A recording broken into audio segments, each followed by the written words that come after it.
Buenos días, bienvenidos a otro episodio de Hablando lo Público. Mi nombre es Jonathan García Rosado, estoy junto a mi compañero Juan Alicea y en esta ocasión tenemos dos invitados especiales. Tenemos al profesor Ángel Rosa. Saludos, ¿Cómo profesor. están ustedes? Saludos, jóvenes, y a los amigos del podcast. Muchas gracias y saludos a Ángel. Saludos a todos y gracias por la invitación. Gracias a todos por estar aquí. Pues en este episodio vamos a estar hablando un poquito de algunos temas que nos interesan a todas las personas que vemos este contenido. Vamos a estar hablando, profesor, de la participación electoral en estas últimas elecciones generales del 2024 y algo sobre los resultados en Puerto Rico, los resultados en Estados Unidos, qué es lo que esperamos con esas nuevas políticas del presidente electo Donald Trump, entre otras cositas. Juan, ¿quieres comenzar con algunas preguntas? Bueno, pues profesor, buenas tardes, me uno el saludo del compañero. Protocolar. Sí. Nada, cuando hablamos de las elecciones 2024 en Puerto Rico, fueron unas elecciones históricas. Resultados históricos, movimientos históricos que ocurrieron. Y quisiera empezar, no sé si estamos todos de acuerdo en la mesa, y hablar sobre el proceso de inscripción electoral. En septiembre, en varios medios de noticias del país, revelaron que la cantidad de inscripción histórica durante ese mes fue a otra, ¿verdad? Fuera de proporción. ¿A qué se debe eso? Ese movimiento de nuevos electores, tal vez de reactivación, ¿realmente fue un elemento más de conciencia política o más de movimiento por influencia o otras cosas así? Yo creo que fue un cúmulo de situaciones, ¿no?, que provocaron que se agolpara al final la mayor parte de las inscripciones. Primero, la tradición puertorriqueña de dejar las cosas siempre para última hora. No solamente de los jóvenes que se estaban inscribiendo por primera vez, sino de la Comisión Estatal de Elecciones, de facilitar esa inscripción. Por ejemplo, la inscripción en las escuelas superiores desapareció del panorama para todos los efectos. Wow. Y eso tenía, ¿verdad?, en antaño el buen resultado de que esos jóvenes llegaban inscritos al proceso electoral desde mucho antes. Yo, por ejemplo, me inscribí cuando tenía 16 años en mi escuela superior, digo, hace muchos años, ¿verdad? Uh-huh. Pero porque yo tenía derecho al voto en la próxima elección porque tenía 18 años cuando llegaba la próxima elección. Ese trabajo desapareció, primero por falta de recursos y segundo porque la ley electoral lo eliminó. Sí. Y eso ha sido un problema. Yo creo que eso es algo de lo que se tiene que arreglar. Segundo, la comisión ha tenido problemas operacionales en términos de presupuesto y en términos gerenciales. Tomar decisiones en la Comisión Estatal de Elecciones se ha convertido en un asunto que prácticamente termina en los tribunales para cualquier decisión. Wow. Eso lo que a mí me preocupa como experto en asuntos de gobierno porque rinde incompetente a la agencia que está a cargo de administrar el proceso electoral. Y en tercer lugar, me parece que no hubo una concienciación hasta el final de jóvenes que a lo mejor estaban desalentados para participar y que fueron objeto de la campaña que se llevó a cabo desde el movimiento que encabezaron varias figuras artísticas, Bad Bunny y otros, y eso vino en septiembre, ya cuando estábamos en el último tramo de la campaña electoral. Y por eso es que ese mes de septiembre refleja, ¿no?, la activación, me parece a mí, por parte de los nuevos electores, del interés de participar y por lo tanto provocó todos los disloques y toda la controversia que la prensa recogió. Profesor, yendo por esa misma línea, yo he escuchado diferentes puntos de vista sobre el dejar la inscripción electoral para última hora. Hemos tenido ese debate en la escuela de Administración Pública de la Universidad de Puerto Rico en varios cursos. Y lo que sucede es que unos compañeros traen el argumento de que yo puedo estar descontento durante todo el cuatrenio y decidir que yo no voy a votar en las elecciones. Pero a una semana, a 5 días, yo veo auge en las redes, veo auge con mi familia, con mis vecinos y digo, mira, sí, me voy a inscribir.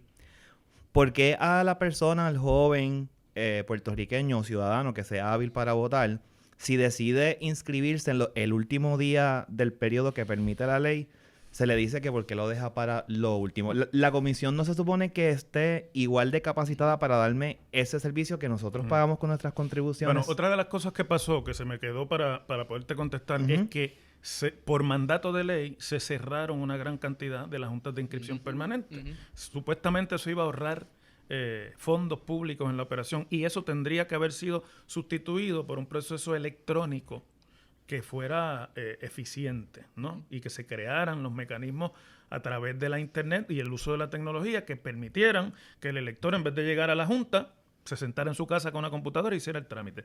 Eso tampoco funcionó adecuadamente. Me parece que a la comisión, quien le trabajó la aplicación, le robó el dinero. Pero esa es mi opinión. ¿Cómo va a ser? Ahora, la contestación a lo que tú planteas es, está mal dejarlo para última hora.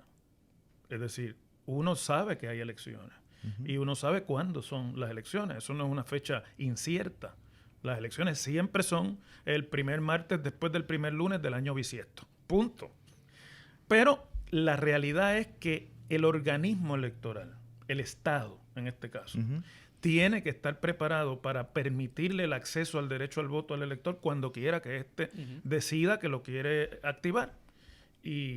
Y el problema a mí me parece que es que primero que no estaba preparada la comisión y segundo que eso se convirtió en parte del discurso político y del debate político. Entonces ya era una cosa de con quién estaban los jóvenes y a quién van a votar los jóvenes y quiénes son los que se están reactivando, porque no solamente fueron los nuevos electores, también son los que habían dejado de votar y necesitaban después de 2 elecciones activarse. Entonces me parece que ahí hay una combinación de nuestra cultura de no enfocarnos en las cosas hasta que ya las tenemos encima. Gran parte de lo que nos pasa políticamente es por eso, inclusive al gobierno. Y en segundo lugar, una institución gubernamental que ha perdido la capacidad de cumplir el mandato de ley. No sé si quiera añadirle algo a la contestación del profesor Ángel. Pues el profesor tal vez nos puede decir un poquito más porque para ese tiempo estaba más esa discusión. Antes había una HIP en todos los municipios, incluso creo que hasta en distintos precintos de los municipios. Todos los precintos tenían uno. Pero la gente se quejaba, la opinión pública era que la HIP estaba 3 años sin hacer nada y el último año era casi a 2. Se intentó de parte del gobierno implementarle servicios, que tú buscaras todos los documentos y todo ahí para darle un poquito más de significado. Pero la queja seguía. En el código electoral que se creó, eliminan la HIP y la pasan a regiones. Estipulando, entiendo que se creaban unas HIT, que eran unas juntas de inscripción temporera en los municipios, pero como quiera, surgió la queja de que no había el acceso para poder hacerlo y se supone que se complementara con la aplicación, que es la aplicación de ERE. Hubo issues con la aplicación. Muchos. Pero en cuestión de la pregunta iba dirigida a que la fecha tú te pudieras inscribir hasta más cerca de las elecciones. Hasta el último día. En esta, siendo pragmático, si uno quiere hacer un proceso que es el proceso más importante del país cada 4 años, que es un proceso que surge y corre en base a la desconfianza, tanto de los partidos como de los electores, porque suena mal, pero es en desconfianza. Cuando te sientas en la mesa, cuando va el proceso, siempre hay algún representante de todos los partidos para asegurarse que el proceso corra bien. Dejarlo, ahora mismo tuvimos una fecha límite para poder inscribir a todo el mundo y con todo y eso, hay muchos atrasos en el proceso en la Comisión Estatal de Elecciones, e incluso los atrasos que hay ahora mismo en el escrutinio. Ya se puede que sea por falta de personal, por falta de recursos, pero dejarlo para el último día significaría tener otro desastre en cuestión de la organización y tal vez en el cuatrienio que viene, en 2 cuatrienios que vengan, puedas encontrar que hay una aplicación de ERE que sea más efectiva, que el día antes te puedas inscribir, pero un proceso que pasa tanto juicio público. Creo que debemos tratar de tratar de hacer las cosas bien, aunque no siempre sean lo que todo el mundo quiere, porque mucha gente quisiera inscribirse el día antes, ya sea que algunos vieron los festivales, vieron los cierres de campaña y se motivaron, pero si se hace con tiempo, sabiendo que tienes un sistema que no está siendo el más efectivo, por lo menos puedes quitar mucha duda del proceso. Terminamos en lo mismo, la capacidad operacional de la Comisión Estatal de Elecciones, porque nosotros conocemos de estado que tú te puedes inscribir el mismo día de las elecciones. No, y bueno, yo puedo entender la necesidad de que haya una fecha fatal, ¿no? Es decir, tú tienes que cerrar el registro electoral porque hay que depurarlo, pero el asunto es que ni siquiera pudieron cumplir con la demanda en la fecha fatal, ¿no? Sí. Y ahí vinieron los problemas de los jóvenes abarrotando la Junta. Si tú pedías que la comisión fuera donde tú estabas, se iba la luz o no funcionaba el printer. Es decir, nos pasó. Yo creo que hay que reexaminar la operación de la Comisión Estatal de Elecciones. Yo además creo que la comisión cayó en un periodo de ausencia de liderazgo. Es decir, el presidente se fue buscando un ascenso judicial que no consiguió, y la ley tiene un requisito absurdo de que el presidente de la comisión tiene que ser un juez en servicio, lo cual hace más difícil todavía el reclutamiento. Y entonces cayó en manos de una funcionaria de segunda línea que no tiene la capacidad gerencial. Eso yo creo que todos los días lo vemos. Y que no tenía tampoco el comando operacional sobre los comisionados, que son la comisión realmente. Y todo eso fue una combinación de muchos problemas.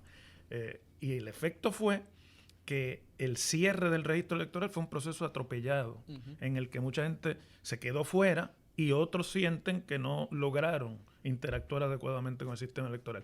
Eso da el traste con toda esa idea de la credibilidad y del balance, porque si el ciudadano siente que está siendo excluido del proceso, desde el principio el proceso ya está sí, yo creo que ella no ha logrado capitalizar su posición y lograr consenso, y nunca vas a encontrar consenso en el 100% de las cosas, pero cuando llega ese momento es que vienen los momentos de liderazgo, donde tienes que tomar las decisiones difíciles.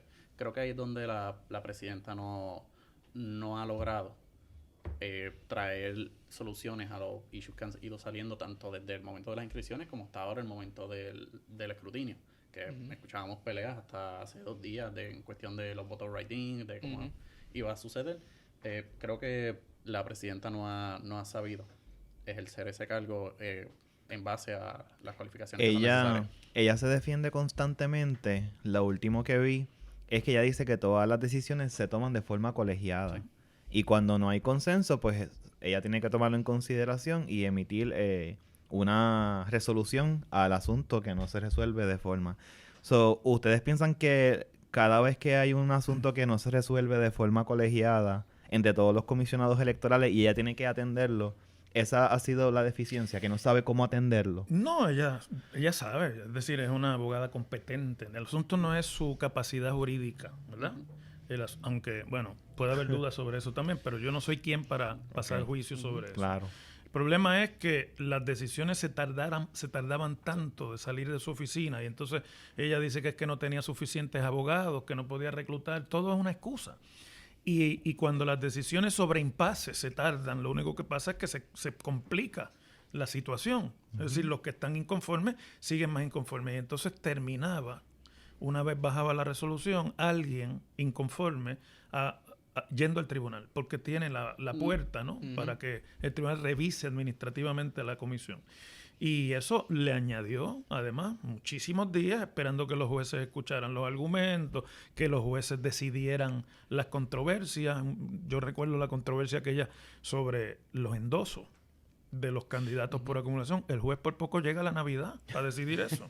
Wow. Y entonces añadía cada día que pasaba incertidumbre al proceso. Y le pregunto, ¿no sería entonces, hablando así de administración pública, ¿no sería entonces que la comisión está representándose él, ¿verdad? Y no como una piedra en el camino para llevar a cabo el proceso electoral, y habría que redefinir las funciones que tenga que hacer la Comisión Estatal de Elecciones? Bueno, yo creo que lo que pasa es que la ley electoral es mala.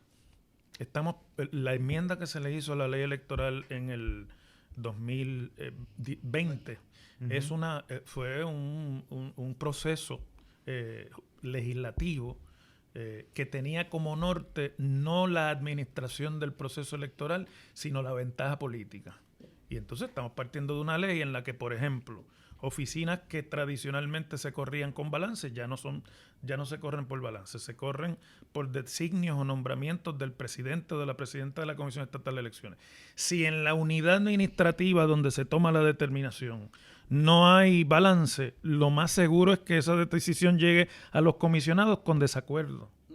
Y por lo tanto, ya ahí tú generas un proceso administrativo y de impugnación que va a retrasar la toma de decisiones. Porque aquí lo que es fundamental para que un proceso electoral sea efectivo es que se cumpla al pie de la letra con el calendario electoral. Y este año tuvimos un calendario electoral en el que no se cumplió ninguna fecha. Wow. Ninguna. Entonces, me parece a mí que eso lo estamos viviendo ahora. Por ejemplo, déjenme darle un ejemplo sencillo. El voto por correo. Una gran innovación, una adición muy importante a la facilitación del voto a los ciudadanos, ¿no? Yo voté por correo porque tengo pala. Si no, no hubiese podido. Wow. Nunca pude llenar la solicitud por internet. Nunca pude someter los documentos por internet porque aquello... Hasta que tuve que llamar a un comisionado y entonces me resolvieron, ¿verdad? Bueno, pero eso lo puedo hacer yo, no lo puedo hacer todos los ciudadanos. Bueno, las solicitudes se tardaron en procesarse. Los sobres con las papeletas y la impresión de las papeletas salieron 2 semanas tarde. Por lo tanto, se tardaron en regresar. Y al tardarse en regresar, entonces no había quien las contara. Y las máquinas no contaban bien. Y ya no era la X que habían puesto en las instrucciones, sino que había que hacer otro tipo de marca y ya la gente había votado. Bueno, resultado, llegó la noche de la elección y 3/4 partes del voto por correo no estaba contabilizado. Entonces, estamos en el voto adelantado. Si usted quiere que no se cuente a tiempo, vote adelantado. O incluso la gente seguía votando, ¿verdad? Si El día usted de quiere las elecciones. votar, si usted quiere que su voto se cuente al final del escrutinio, vote adelantado. Entonces, es un absurdo. Se supone que tú votas adelantado para que la noche de la elección, esas 100,000 papeletas o 200,000 papeletas, las que sean, ya estén contabilizadas. Claro. Y permita, por lo tanto, enfocarse en el evento, en el día del evento. Sí, eso no es lo que pasó. Llegamos al escrutinio general. Para evitar el free for all de 2020, los comisionados decidieron que el voto adelantado que no se haya contado la noche del evento se cuenta en el escrutinio general. Estamos hablando de 100,000 papeletas. Y siguen llegando por correo con el matasello del día de las elecciones. Claro, por eso. Pero imagínate tú, si tú le tienes que... El proceso de escrutinio general es un proceso de cotejo de acta. Tú miras el acta de colegio que viene en el maletín y miras el informe de la máquina de escrutinio. Y si cuadra, se acabó, sigues para adelante. Eso se anota. Pero ahora no. Ahora hay que abrir ese maletín para añadirle el voto por correo.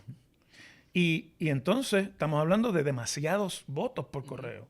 Por lo tanto, en lo que se adjudica cada papeleta se cuenta en balance, la máquina lo lee, se tarda en leerlo, la marca no era, entonces se cuenta a mano. Estamos en un escrutinio que ya lleva 1 semana y media y han contado 2 precintos. Y entonces todas las organizaciones políticas no tienen los funcionarios suficientes, porque eso yo lo he escuchado, que solamente son los azules y los rojos. Si un partido no tiene los funcionarios suficientes, el presidente de la comisión tiene que tomar acción. Sí. Y eso es lo que, ¿verdad? Yendo a esa conversación, y te cedo el micrófono. Entonces, ¿qué cambios operacionales debe hacer la Comisión Estatal de Elecciones para asegurar eso? Porque, ¿verdad? Esto es un juego que lo corren los partidos políticos, es la realidad. Así que, ¿qué cambios operacionales se puede hacer para agilizar y para asegurar eso, ¿verdad? Bueno, el proceso? Yo creo que como buenos administradores públicos, ahora cuando culmine el proceso de escrutinio, quizás será el día de San Valentín. No, profesor, cuando no. eso culmine, el presidente de la comisión o la presidenta tiene que pedir un informe, ¿verdad?, de auditoría sobre el proceso electoral. Y ahí, si se hace bien la auditoría, ahí van a salir todos los procesos que no funcionaron adecuadamente. Okay. Y entonces hay que ir a la legislatura, porque algunos de ellos van a requerir enmiendas a la ley para poderlos corregir. Hay que ir a la legislatura a hacer los cambios adecuados. Pero, por ejemplo, el proceso de voto adelantado no se puede incumplir, porque por ejemplo, la ley dice que el voto adelantado sin requisitos especiales está disponible para todos los ciudadanos electores mayores de 75 años. La comisión decidió que no. Decidió la comisión, no lo que dice la ley, por resolución, que a los 60 años. Pues tú le añadiste 100,000 papeletas más al voto por correo. Bueno, si vas a bajarlo a 60 años, enmienda la ley. Y hazlo eso un requisito de ley, de manera que la comisión tenga un mandato desde el principio para administrar un proceso de voto por correo para todas las personas mayores de 60 años en adelante. Si no, pasa lo que pasó por remiendo a última hora, por decisiones de interpretación de la ley. Pero mientras más interpretaciones tú requieras de la ley, más difícil es implementarla. Sí. Yo creo que, siguiendo la línea del profesor, entre todos los desastres que han ocurrido, la comisión tiene que darle gracias a Dios que los resultados principales fueron amplios. Si hubiese ocurrido resultados más cerrados, tuviésemos ahora mismo una crisis en la comisión al triple de lo que está pasando ahora mismo. La gobernación fue amplia, la comisaría residente fue amplia. Ahora mismo hay unas peleas por la alcaldía de San Juan. La alcaldía de San Juan. Ahora mismo está la pelea de los precintos. Los distritos representativos del 2, el 3 y el 4. Que ahora mismo se está contando el escrutinio. Ayer me di la vuelta por el escrutinio para ver un poco del proceso. Se está haciendo el escrutinio. Estuvimos todo el día para un solo maletín del precinto 3 en el que me tocó a mí. Había unas mesas aparte que era Java, que era para el voto adelantado. Entonces, tú tienes en controversia el voto de la parte legislativa y estuvieron todo el día contando la papeleta presidencial, la papeleta... la que de no tiene Estado, ningún efecto. Que no es la que está en controversia. Claro. Entonces, ahora mismo, muchos de esos resultados están los de los precintos. Hay unas alcaldías que se espera que puede que tengan cambios, pero enfócate en eso, que son los que tienen controversia ahora mismo. Ahora mismo no se transmitió prácticamente nada ayer. Pero el problema adicional que eso tiene es que el escrutinio, como eso se dejó para el escrutinio general, el escrutinio general es el proceso posteleccionario más antiguo que tiene nuestro sistema electoral. Eso no hay que inventárselo. Sí. Entonces, el escrutinio general se hace por orden precintal, Sí. ¿no? Tú empiezas a contar por el precinto 1 y terminas por el precinto 110 cuando llegue. Sí. Entonces, el precinto 2, 3 y 4 son de los primeros. A lo mejor ahí vamos a saber en diciembre quién es el legislador. Pero el precinto, el distrito 21 está en recuento. Y hay que añadirle el voto adelantado. Y el 20, y el 22, y el 23. Esos 3 distritos están los 3 pending el proceso de escrutinio general para donde todo se empujó y se dejó para allá. Ese es el distrito, ese es el borderline. Distrito 20 y el distrito 21 es la frontera del distrito de Mayagüez con el distrito de Ponce. Es decir, que ahí no se llega hasta que se cuente San Juan un día completo para contar un maletín. Un día completo de escrutinio para contar un maletín, nos ha dicho el secretario. Increíble. Y entonces hay que seguir por el 4, el 5, el 6, hasta que llegues allá. Sí. Y ya me he visto la falta, vi muchos funcionarios de Victoria Ciudadana y del PIB. Al principio parece que había una queja sobre la falta de funcionarios. Correcto. Ahí fue que tomaron la determinación de que no hacía falta balance para ciertas cosas. Pero vi ayer muchos funcionarios. Eso es bueno. En mi mesa había un funcionario del PIB, uno de Victoria Ciudadana. Habían estos observadores de las candidaturas presidenciales. La mesa estaba llena, todo corrió súper bien. Pero... Y se contó un maletín. Y se contó un maletín porque el funcionario del PIB, que yo sé que no lo hacía a mal, lo hacía pues porque él estaba también pendiente a los votos writing. Él estaba pendiente a los votos writing del Senado, entonces él tenía una duda sobre cuando tú tienes un voto writing, hay un proceso en el que tú tienes que sacar la papeleta writing aparte y poner lo que exactamente puso el elector. En la mesa no se convalida la intención del elector. Eso va ahora a una comisión especial. Pues el funcionario del PIB quería él tomar la determinación de cuál era la intención del elector y estuvimos un buen rato en la pelea. Un ejemplo de la disfuncionalidad del proceso. Sí. Porque la intención del elector casi siempre está clara. ¿Para qué tú tienes que sacar eso para una mesa especial allá para que alguien determine si tú tienes gente contando? ¿No? Entonces, a mí me parece que podríamos estar todo el podcast hablando de ejemplos como ese. Sí. Pero lo que es evidente es que el sistema electoral de Puerto Rico es disfuncional y que ha dejado de funcionar adecuadamente desde que la ley se enmendó dramáticamente y se cambiaron los procesos que toda la vida en consenso de los partidos habían funcionado.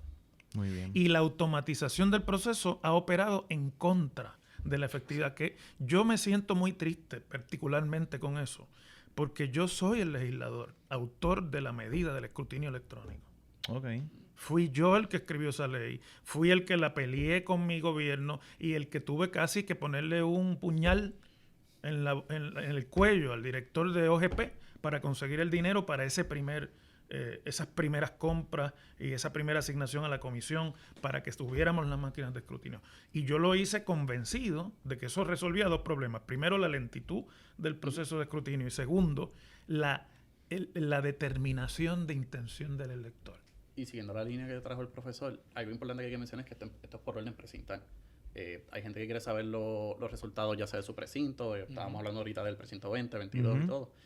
Esto empieza uno a uno los precintos, tiene al mismo tiempo el escrutinio, el voto adelantado, pero ahora mismo que son las de controversia, que es el 2, 3 y 4, llevamos ya cuántos días y todavía no ha salido un resultado de... No, y además cuando se cuenten los precintos de San Juan, la mitad de esos funcionarios que tuviste van a desaparecer. Es naturaleza humana. Nadie se va a pasar las navidades metido en la Comisión Estatal de Elecciones si a ti no te interesa la disputa. Sí, ¿verdad? Entonces, bueno, pues, ¿qué pasa? Que hemos terminado con un sistema de escrutinio electrónico, las máquinas no se pusieron al día. Estamos usando las mismas máquinas de hace 3 elecciones. Por lo tanto, tienen problemas. La comisión no hizo las pruebas adecuadas a tiempo. Las máquinas dejaron de funcionar. Hay un montón de colegios donde la gente terminó echando la papeleta dentro de la urna sin pasarla por el lector. Eso hay que abrirlo en el escrutinio general.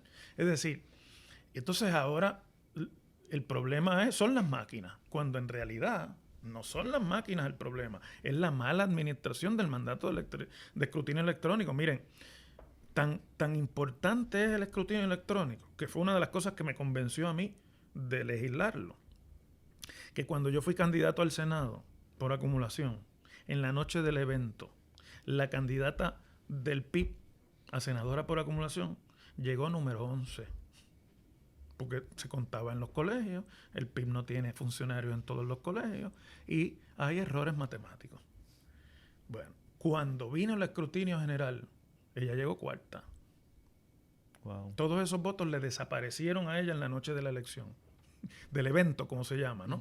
Entonces, yo me convencí de que el error humano es suficiente en Puerto Rico como para cambiar resultados electorales. Sí. Que no se llama error humano, es trampa. Es fraude. Entonces, bueno, para eso la automatización es un elemento fundamental. Las máquinas no se equivocan. Siempre y cuando estén calibradas, siempre y cuando esté hecha la inversión adecuada para que la tecnología funcione. Eso es lo que no ha pasado. Y vamos de regreso por el discurso público a contar a mano. Nuevamente. Y cuando se cuenta a mano, en Puerto Rico se equivocan demasiado los funcionarios. Bueno, gracias por esas expresiones a ambos. Como saben, estamos con el doctor y profesor Ángel Rosa. Estamos con el secretario auxiliar de la Gobernación para Asuntos Municipales, Ángel Morales Vázquez. Y siguiendo por el tema de la participación electoral en Puerto Rico, vamos a ir a lo que son las tendencias históricas de participación electoral. Como muchos de ustedes saben, en Puerto Rico la participación electoral tradicionalmente ha superado el 70%. Especialmente en los referéndums, en las elecciones generales. Pero sin embargo, en los últimos ciclos electorales esta participación ha mostrado una tendencia a la baja, cayendo por debajo del 60% en las elecciones del 2020. Mi pregunta primero sería al secretario auxiliar, Ángel, desde el gobierno, ¿se percibe esta caída como un reflejo de descontento o desinterés? ¿Y se ha diseñado alguna política o iniciativa orientada a reconectar con el electorado, especialmente con aquellos grupos cuya participación ha disminuido más? Sí, yo creo que gran parte de la apatía política es debido a frustraciones, ya sea con cualquier tipo de administración que ha estado desde los 90, 2000, con todas las cosas que han pasado. Entiendo que los gobiernos siempre traen en sus propuestas lo que es erradicar la corrupción, tratar de traer transparencia. Esa siempre es la línea del gobierno. Por eso los debates políticos y los debates los discursos políticos se moldean a base de lo que pide el elector. Y uno de los issues más grandes que siempre vas a encontrar en una elección, y cuando miden los issues en las encuestas del periódico y todo, es la corrupción, es la frustración del pueblo. Ahora mismo el movimiento es el resultado de frustración de un sector del electorado con los partidos tradicionales. A veces ni siquiera es porque quieren un candidato, es porque quieren lo opuesto a lo que está. Que han habido sus altas y sus bajas, que muchos del movimiento provienen de partidos tradicionales. El profesor habló sobre el movimiento en una columna, creo que fue. Pero también porque lo de los partidos tradicionales también han tenido ciertas frustraciones. Y también ha habido un issue de falta de liderato en el Partido Popular. Pero cuando se habla de transparencia en el gobierno o se habla de burocracia, están entrelazados. a veces queremos hablar de crear transparencia, pero la hacen mediante burocracia. Porque ya el elector está frustrado, no confía en las agencias, en los entes gubernamentales, en los políticos. Eso suele pasar. No significa que todos los políticos son malos, hay de todo.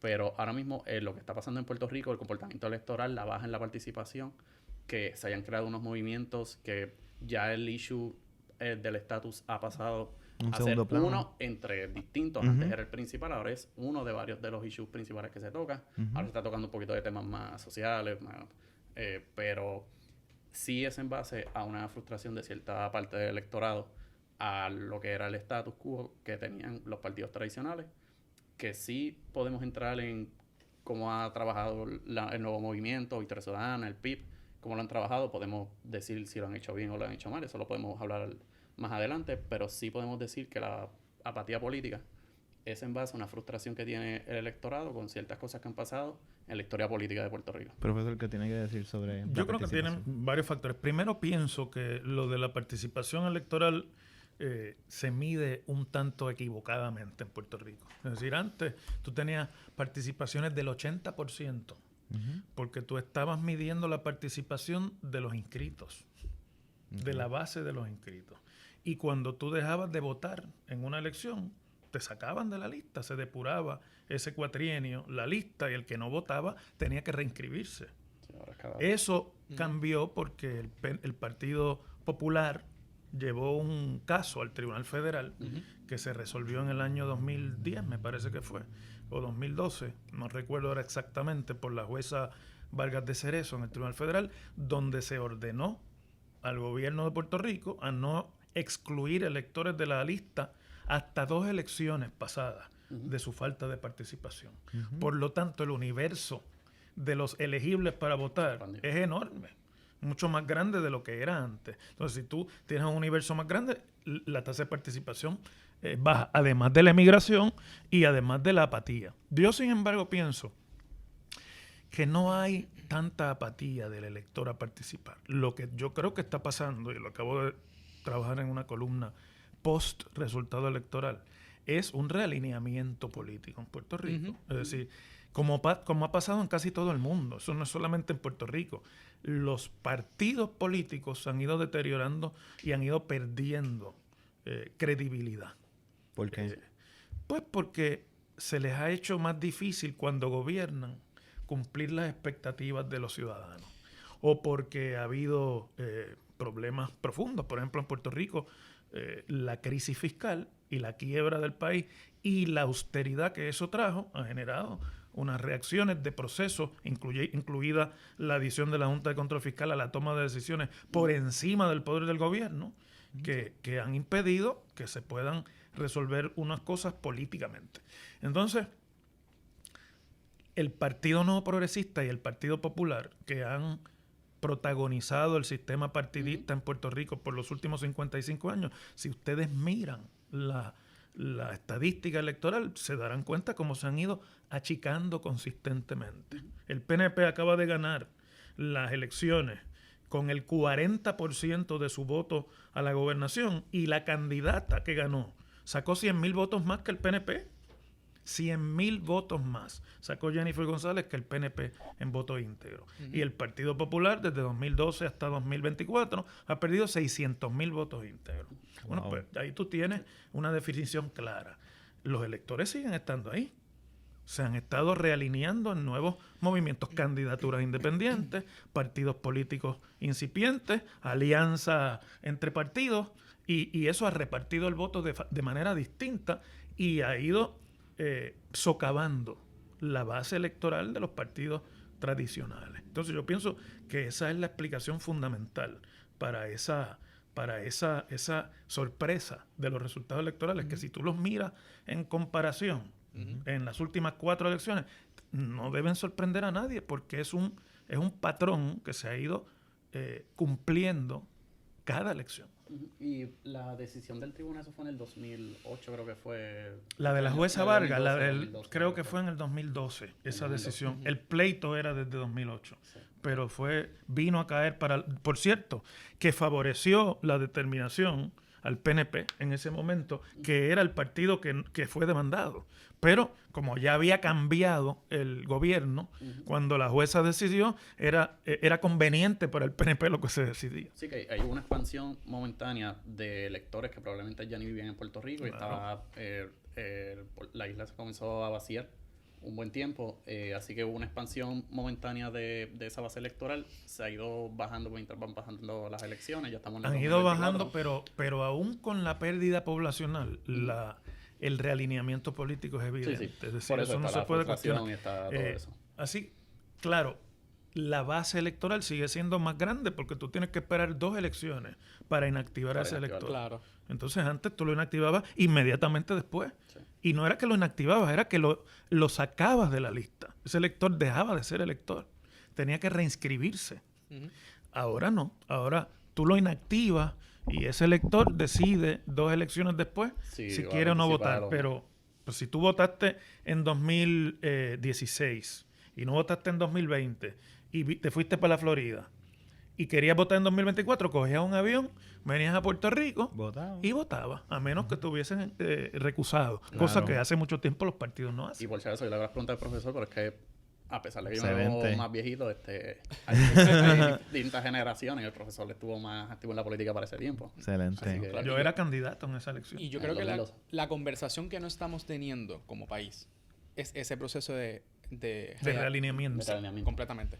Porque, ¿verdad? La estadística y las encuestas previas a las elecciones de ese universo electoral, lo que te decía era que más de la mitad de la población no se afiliaba con un partido. O sea, que tienes ahí un inciso de que hay un proceso de, ¿verdad? De reubicación de estos electores que ya están decepcionados con estos 2 partidos tradicionales. Bueno, si tú coges la estadística de 2024 con la noche del evento, porque no sabremos cuándo tendremos la estadística completa, Ok. el único grupo que ha crecido es el grupo de los que no tienen partido. Claro. Es decir, ya les dije, el PNP tuvo, gracias a Jennifer González, las cosas como son, ¿verdad? Pudo tapar el roto en el dique para que no se siguiera vaciando. Y por eso me parece que el voto íntegro del PNP, cuando se termine todo de contar, va a estar más o menos en donde estuvo en 2020, un poquito menos, ¿verdad? Así que lo detuvo, no creció. La candidata sacó el 40% del voto, el PNP no creció. Ujú. Y el Partido Popular se achicó en 125,000 votos íntegros de la elección de 2020 a esta, Wow. ¿no? Y la candidatura de Jesús Manuel Ortiz no alcanzó el 22%, creo el 21 y pico por ciento del voto, ¿no? Y en una candidatura de alianza de un partido que antes era un partido de 40,000 electores y de un partido que iba a su segunda elección, el candidato saca el 33% del voto. Ujú. La inmensa mayoría de los que votaron por Juan Dalmau ni son del PIB, ni son independentistas. Ujú. Por lo tanto, ese crecimiento para posicionar en segundo lugar a un candidato que estaba corriendo sobre las bases de salirse de su partido, te da a ti la idea de cuánta gente está moviéndose de lealtades políticas. El candidato, el comisionado residente electo, que es del Partido Popular, dice, el partido que más gente tiene es el partido de los desalentados. Lo está leyendo correctamente. Él sabe que si él va a ser candidato a la gobernación en 2028, con los votos populares no puede contar. Claro. Y ya la candidatura de Juan Dalmau demostró lo que se puede hacer sin partido. Profesor, ¿y es posible observar diferencias significativas en el comportamiento de los votantes en las áreas urbanas frente a las rurales? ¿Y por Sí. qué? Bueno, porque hay un comportamiento, yo no diría en las áreas urbanas solamente, hay una manera de entender el país distinta desde la gente que vive en la zona metropolitana o en las zonas metropolitanas, ¿verdad? Para incluir a Ponce y a Mayagüez también en eso, de lo que es realmente vivir los problemas que se viven en Utuado, en Jayuya, claro. cuáles son las prioridades de ese elector que está en Jayuya por allá. Claro. Y estoy usando ese ejemplo, pero vamos, tú puedes coger cualquier otra parte de la isla y el que está en la zona metropolitana, a mí me parece que cada vez las diferencias son más marcadas. Claro. La calidad de vida de la zona metropolitana es cada vez mejor. Bueno, vamos a decirlo así. Cada vez es más distinta. No sé si es mejor o no. Pero es distinta, es distinta. De lo que es el resto de la isla. Estamos, por nuestro problema económico, ¿verdad? Y de precariedad fiscal, estamos polarizándonos en dos Puerto Ricos que son socioeconómicamente muy distintos. Y que eso puede ser problemático Sí. desde la misma, ¿verdad? Y vamos a analizarlo desde la administración pública. Ese proceso también de realineamiento va a tener un impacto de cómo se van a llevar las cosas Es el o efecto. cómo se repiensan Es el efecto. el elemento público. Bueno, fíjense ustedes, yo no quiero hacer estas comparaciones, pero Puerto Rico, que había logrado en 50 años un proceso de modernización que lo hacía parecerse más a los alineamientos políticos de los Estados Unidos, no que fuera igual, nunca ha sido igual, va en los últimos 20 años pareciéndose más a América Latina, ¿no? Ujú. y a la realidad del subdesarrollo económico. Puerto Rico se va convirtiendo cada vez más en un país más subdesarrollado. Y eso tiene unos comportamientos sociopolíticos que son iguales. Es decir, vivir en Quito, ¿verdad? No es lo mismo que vivir en los Andes, ¿no? Vivir en Ciudad México no es lo mismo que vivir en Oaxaca. Y en Puerto Rico está pasando eso cada vez más. Antes era menos notable. La diferencia, el deterioro de nuestra base económica y social es cada vez mayor y eso va produciendo diferencias que se manifiestan en la actitud política. Sí, eso lo podemos ver en los discursos que llevan los candidatos. Puedes ver cuando buscan los resultados en el mapa. Juan Dalmau domina en el área metropolitana. Todas y las zonas en metropolitanas. Lo que algunos llaman la falda de la área metropolitana, que es donde vive mucha gente que va a trabajar allá. La Hasta población de flotante. Caguas y toda esa parte. Ajá, hasta que incluso me sorprendió que saliera fuerte en ahí bonito. Ahí sale Mayagüez, Hormigueros, Cabo Rojo y en Que esa es Ponce, la que era zona como- metropolitana de se quedó el Mayagüez, recuento. ¿no? Puede. Y puede que en el escrutinio varios de esos pueblos pasen a ser azules, pero sigue demostrando que hubo una candidatura fortalecida en esos municipios comparado en los demás. Ahí es donde yo creo que debemos mirar cuáles fueron los discursos de cada candidato Ujú. y qué tan efectivo fue para llegarle a esas poblaciones. Ahora mismo, tal vez el discurso de Juan Dalmau a la población del área metropolitana le cautivó más que el de Jennifer González. Pero tiene la demás población que es más rural, que parece que fue más cautivada, no solamente, y también está el factor de la base política del partido, pero también hay base política del partido en esa área metropolitana. Así que el mensaje ya sea de los fondos federales, de los envejecientes, de los niños, de lo que quiere hacer con educación, le captaba más, era más captado por la población de las áreas rurales del resto de Puerto Rico que por el área metropolitana. Ahora, Y eso Excelente. tiene una razón de ser. Primero, la base educativa, ¿no? Claro. Porque en las zonas metropolitanas se concentra una base educativa mayor porque se concentra ahí la actividad económica y la gente se mueve ahí a buscar oportunidades económicas. Y segundo, que no se debe tampoco dejar pasar, la gente que está en las zonas metropolitanas tienen unas realidades que son diferentes. distintas a las de- Claro. Y entienden la manera de resolver esa realidad de forma distinta también. Yo creo que no podemos dejar de atar eso, a pesar de lo que eso va a costar en el escrutinio, en tiempo perdido, que en esta elección nuevamente se hizo un plebiscito de estatus. Ujú. Y los números del plebiscito de estatus son sorprendentes. Es decir, no que haya ganado la estadidad, sino cómo creció la independencia y cómo creció la libre asociación, que muchos piensan que es una forma de independencia. Entonces, tú sabes, cuando en una votación, sin gastarte un peso, el 30% vota a favor de la independencia y el 12% vota a favor de la libre asociación, eso sin contar las papeletas en blanco para no meternos en ese problema. Sí, sí. ¿No? Por Pues favor. tú tienes ahí un mensaje claro de que ahí está habiendo un realineamiento. O sea, gente, en ese voto es mucho menos todavía posible que la gente esté votando porque apareció una cosa novedosa. Están votando porque tienen insatisfacción y piensan que no se resuelve de la manera en que muchos piensan. Bueno, esto ha sido una conversación bien enriquecedora. Nos encantaría seguir discutiendo todo, ¿verdad? Estos temas. Sé que no nos queda mucho tiempo. Así que el próximo tema son los resultados de las elecciones generales. Ya lo hemos tocado Yo pensaba bastante. que ya habíamos hablado de eso. No, Ya pero hemos podemos tocado, hablar. pero me gustaría tocar 2 puntos antes de terminar con este episodio. Número 1. ¿Qué piensan de que el Partido Popular Democrático, por primera vez en la historia política del país, en la candidatura de la gobernación, queda como tercer lugar?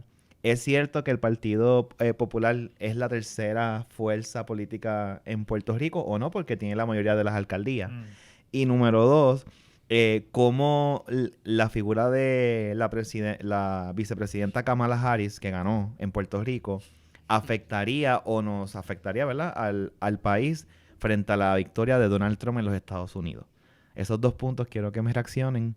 Número 1, al Partido Popular, ¿por qué queda tercero? Y cómo un candidato independentista llega segundo, ¿verdad? ¿Qué significa eso? Y número 2, ¿cómo afectaría la victoria de Donald Trump en este próximo cuatrenio? Los escucho. Con la del Popular y después pasamos por eso. Muy bien. Profesor puede hablar mejor del Popular, No, pero yo pienso que el Partido Popular está en franco camino hacia su disolución. Lo que pasa es que la gente piensa, porque muy pocos de ellos tienen un entendimiento histórico de cómo ocurren los partidos y cómo desaparecen, que eso ocurre en una elección. El Partido Popular es el partido más formidable que se haya fundado jamás en la historia de Puerto Rico. No va a volver a ver en la historia de Puerto Rico, cuando desaparezca finalmente, un partido como fue el Partido Popular. con el dominio que tenía. Es decir, con la capacidad extraordinaria de incluir gente en su partido. El Partido Popular en eso fue el único partido en ese sentido que en Puerto Rico ha sido de verdad un partido de masas, ¿no? ¿Y logró implementar su estatus? Yo no sé. Como el ERA. Eso lo podemos discutir otro día. Pero, Ok. pero vamos, es la maquinaria política más extraordinaria que haya tenido la historia política de Puerto Rico. Tiene 85 años cuando la vida útil de un partido político, en el mejor de los casos, son 50. Entonces, un gigante como ese, no... Yo escribí una columna que me trajo hasta llamadas del liderato del partido, que se llama La caída de un gigante. Un gigante como ese no muere en una elección. Es un proceso paulatino de deterioro, de abandono de sus bases, de realineamiento político que tiene que encontrar además el liderazgo adecuado. Y el Partido Popular está en ese proceso ininterrumpidamente desde el año 2016. De allá para acá, el Partido Popular solamente se deteriora, no se recupera. ¿Y por qué gana todas las alcaldías? Porque las contiendas municipales, el elector hace mucho tiempo las separó de la realidad del país. Si tu alcalde es bueno, tú votas por tu alcalde porque te recoge la basura, porque te pavimenta el camino, porque te ayudó a conseguir el ama de llaves. Y eso no tiene nada que ver con la problemática para el elector, con la problemática a nivel isla. Entonces, bueno, el Partido Popular, eso es parte de su deterioro. Es un partido que se va convirtiendo en un partido regional, municipal, ya no tanto en un partido nacional, ¿verdad? Si le queremos llamar nación a Puerto Rico, claro, eso también es cuestionable. Claro. Yo no tengo problema, pero hay gente que... Claro. Entonces, eso es evidente en el hecho de que los electores populares han estado migrando a otras candidaturas, no a otros partidos, a otras candidaturas. Un montón de electores populares votaron por Jennifer González. Yo creo que más que por Juan Dalmau. Y un montón de electores populares votaron por Juan Dalmau. Porque se dio una polarización de la campaña política que era o tú eres anexionista o tú eres puertorriqueñista. Y los populares se dividieron ahí. Entonces, bueno, ¿qué va a pasar? Bueno, ahora está la figura de Pablo José, muchos populares piensan que esa es finalmente la salvación. Él yo creo que sabe que no es tan fácil, porque el Partido Popular, ese que cuando yo fui candidato a la legislatura en 2012 sacó 870,000 votos íntegros. Wow. O sea, votos bajo insignia. Ujú. En la elección del 5 de noviembre pasado sacó 210,000. Wow. Eso quiere decir que esa gente ya se fue y que regresar es en virtud del contexto de la elección donde se dé la candidatura de Pablo, no de las expectativas que la gente tiene ahora. Y entonces ahí va a haber que hacer un trabajo de refundación, que veremos qué pasa con el partido de los no alineados y veremos qué pasa con el gobierno de Jennifer González, Ujú. que llega con unas expectativas y con unos beneficios que no ha tenido un gobernador en Puerto Rico en mucho tiempo. 40% del voto por la gobernadora, legislatura con 2/3 partes en Cámara y Senado, un presidente del mismo partido al que está afiliado la gobernadora electa, afiliada a la gobernadora electa en Puerto Rico, un congreso del mismo partido al que está afiliada la gobernadora electa en Puerto Rico. Como eso no le ha ocurrido a ningún gobernador en buen tiempo. Así que la gente va a esperar delivery. Va a esperar que haya Ese resultados. es el banquete total, lo que se llama El banquete total tiene sus beneficios. Tú puedes mandar y tienes que producir resultados. Ujú. Yo creo que ella está clara en eso. Pero una cosa es estar claro y otra cosa es que ocurra, ¿no? Y todo eso va a ser, es como si estuviéramos haciendo un sancocho. Todo eso es lo que le estamos echando a la olla para el 2028. Y veremos cómo va calentando el sancocho. Ok, y estoy de acuerdo con muchas de las cosas que dijo el profesor en cuestión de la del Partido Popular. Ahora mismo el Partido Popular ve esperanza en Pablo José. La pregunta es, ¿Pablo José ve esperanza en el Partido Popular? Ahora mismo creo que él tomó una decisión correcta de no tomar la presidencia. No entrar en ese issue, ver cómo se miden las aguas, ver cómo reorganizan el partido. Y luego el ir decidiendo, porque incluso Pablo José tal vez se haya criado en el partido porque por su familia y todo, pero nunca había corrido para otra posición, no ha tenido que pasar por los distintos procesos de pertenecer al partido, correr bajo el partido, excepto en esta candidatura. Y en varias ocasiones se escuchaba cuando él hablaba más sobre él que sobre su candidato a la gobernación, no lo mencionaba en los debates, e incluso en una llegó a inferir que el partido estaba bajo un desastre y que él llegó para arreglarlo, que eso fue lo que se entendió. Ahora hay que ver qué pasa con la figura de Pablo José, qué pasa exactamente con la figura de Jennifer y qué va a ser la alianza. Porque Claro. ahora mismo Victoria Ciudadana no queda inscrito. Probablemente sus candidatos a legislatura del PIB pierdan varios de ellos, pero pueden caer bajo la cláusula de minoría dependiendo de cómo termine la composición del Senado y la Cámara. Ujú. Entiendo que por el Senado entraría Adrián, el de San Juan. Y en Cámara, si hay la cláusula de minoría, sería Adriana Gutiérrez, bueno, dependiendo de cómo termine el Dependiendo escrutinio. del escrutinio.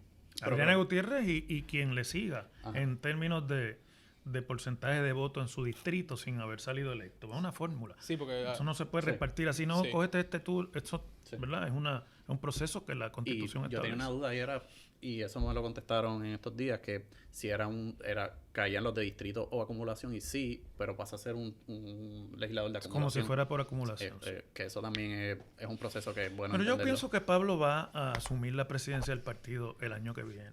Yo no tengo la menor duda de eso.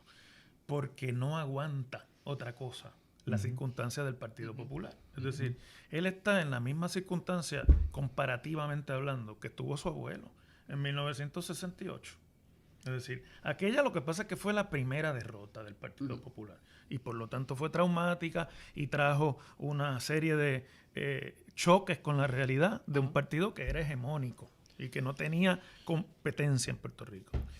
Y Hernández Colón sobrevivió políticamente a aquello porque el Partido Popular ganó el Senado y porque Muñoz Marín, que estaba electo en el Senado, eso a la gente se le olvida, ¿no? Permitió, o no, mejor dicho, no permitió, facilitó que la vieja guardia que le respondía a él se le alineara detrás de Hernández Colón, Ujú. ¿no? Y esa transición ocurrió en el año 69 y Hernández Colón cogió la presidencia del partido en el 69, no en el 72, en el 69. Lo reorganizó y lo redefinió a una realidad que el partido bajo Muñoz Marín no conocía, que era la realidad de la alternancia en el poder. Sí, básicamente eso es lo que usted discute también en su podcast, que el Partido Popular no debe pensar en reorganizar, debe pensar si no me equivoco la palabra era renacer o volver a nacer. Tienen que básicamente reorganizarse nuevamente, refundarse. Es un partido que ha perdido las anclas sociales que le daban razón de ser. Los partidos políticos son alianzas de grupos sociales que por alguna razón se identifican con una fórmula política. El Partido Popular, por eso es que yo cito los números.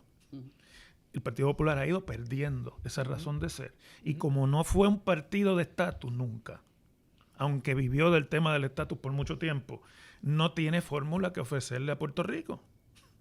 Entonces requiere que la gente que están en otras fórmulas políticas le vuelvan a creer a un candidato popular que puede gobernar mejor.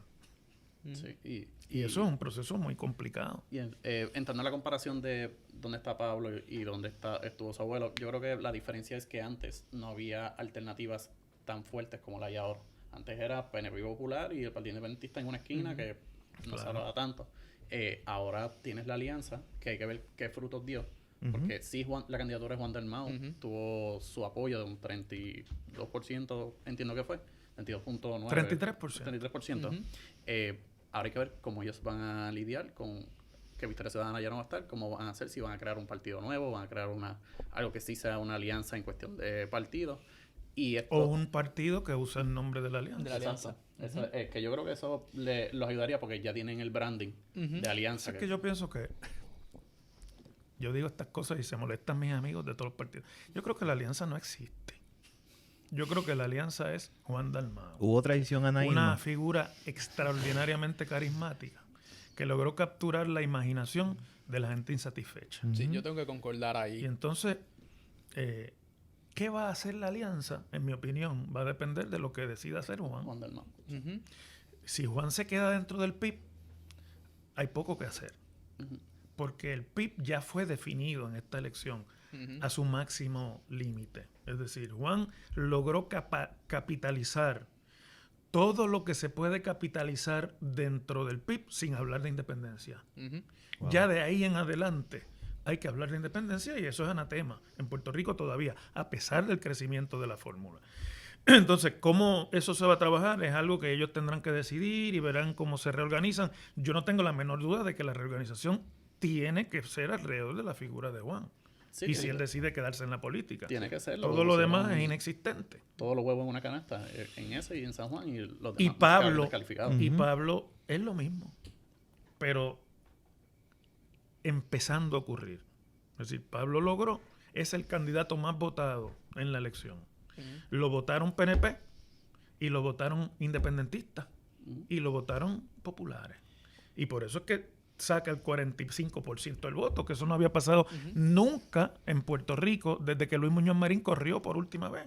Entonces, bueno, Muñoz sacaba más del 45%, ¿verdad? Pero, entonces, el reto de Pablo está en que mucha de esa gente que le creyó a Juan Dalmau, que él era la alternativa al mal gobierno y a la insatisfacción, le crean lo mismo a él sin creer en el Estado Libre Asociado. Sí. Bueno, pues para... perdón, van a terminar. No, adelante. Pablo, por eso, muchos de sus temas lo veo más en desarrollo económico, en conseguir la paridad de fondos, en cosas, a pesar de que ha demostrado un contraste en cuestión de la opinión de la comisionada, aunque se han sentado, el tema de estatus lo han dejado para evitar los roces desde el principio, pero cada uno está claro de lo que hace. La diferencia que estaba mencionando ahorita sobre la posición donde estaba su abuelo y donde está él ahora, es que antes era el Partido Popular, ahora él recibe mucho votos de los PNP, de los populares y de la gente insatisfecha. Claro, pero tiene que hacerse cargo del partido ahora, por dos razones. Primero, porque todo eso es cierto, pero tú necesitas una plataforma política donde estar. Y no puede ser una plataforma política que se siga disolviendo, que es lo que está ocurriendo ahí. Él tiene que hacer lo que hizo Jennifer González en el PNP, pero en el Partido Popular, que es entrar con fuerza tal que aunque no crezca, se detenga el deterioro. ¿No? Y viendo los resultados, eso, ¿verdad? Esto es lo que yo analizo acá. Y le hago la pregunta, ¿estamos o no viviendo en la hegemonía del Partido Nuevo Progresista? Esa es una buena pregunta. Estamos a mí me parece que estamos entrando a un periodo de hegemonía. Yo no creo que estamos todavía ahí. Ahora, este cuatrienio, se dan las condiciones para que comience un periodo de hegemonía partidista. ¿Cuán largo vaya a ser? Aunque el partido esté en decadencia en resultados electorales. Está congelado. Es decir, no creció, pero tampoco se achicó. Logró detenerse la sangría. Y la detuvo la figura de Jennifer González, porque no hemos hablado de ella, ¿verdad? En este episodio. Pero Jennifer es igual como es Juan Dalmau, una figura más grande que su movimiento político. Es una figura que inspira confianza por las razones que sean. Y que logró, con una campaña muy astuta, capturar votos de afuera. Pero ahora va a tener que gobernar. Sí, los elementos de hegemonía se pueden dar si ella logra revalidar, porque ahora mismo, a pesar de que el branding del PNP tenga algunos indicios de hegemonía, dentro de su partido, de nuestro partido, hay unos cambios. Y ella puede venir, vino con el discurso de cambio, de cosas que quería hacer distinto a lo que había antes. Y yo creo que eso le dio eso pudo ponerle el stop a la sangría que pudo haber hubo. Pero ahora, pues, ya ese discurso no va a estar ni de parte de Pablo José, ni de Jennifer, ni de muchos de los candidatos que entraron nuevos ahora. Hay que ver cómo le va al gobierno entrante y cómo pueden llevar una campaña frente al 2028. En el 2028 que sabremos si va a haber algún tipo de hegemonía, porque van a ser probablemente, no digamos de esa buena beberé, porque muchos pensaban que el candidato iba a ser Pierluisi y pues una primera y terminó siendo Jennifer. Si vuelve a ser Jennifer, ahí yo creo que si gana Jennifer de nuevo, ahí podemos decir que hay una hegemonía. Pero en realidad, yo pienso, obviamente que veremos quién será el candidato y tendrán que ahí hacer lo que tengan que hacer, porque 4 años en el poder hoy día en Puerto Rico son suficientes para quitarle el capital político a cualquiera. Pero la hegemonía no existe hasta que tú no gobiernas con la mayoría del voto. Okay. Y el PNP ha ganado cómodamente y nuestro sistema electoral le produce un banquete total, pero no tiene la mayoría del voto. Sí, tiene, ¿verdad? Gran parte de la población en contra. Tiene la mayoría en contra. Y eso se va a coagular en nueva fiscalización, en los medios de comunicación, en los grupos políticos, en la manera en que se vayan realineando las opciones electorales para 2028. Y hasta que el PNP no sea gobierno por mayoría en Puerto Rico, no se puede hablar realmente de un partido hegemónico. Sí, tenemos que dejar de hablar de quién tiene menos gente en contra y quién tiene la gente a favor. Tienes que tener la mayoría a favor. Todos los partidos tienen ahora mismo quién tiene más gente en contra. El Partido Popular fue un partido hegemónico hasta que dejó de ganar por mayoría. Bueno, pues se nos ha acabado el tiempo. Gracias a ambos, ¿verdad?, por haber estado aquí compartiendo estas impresiones.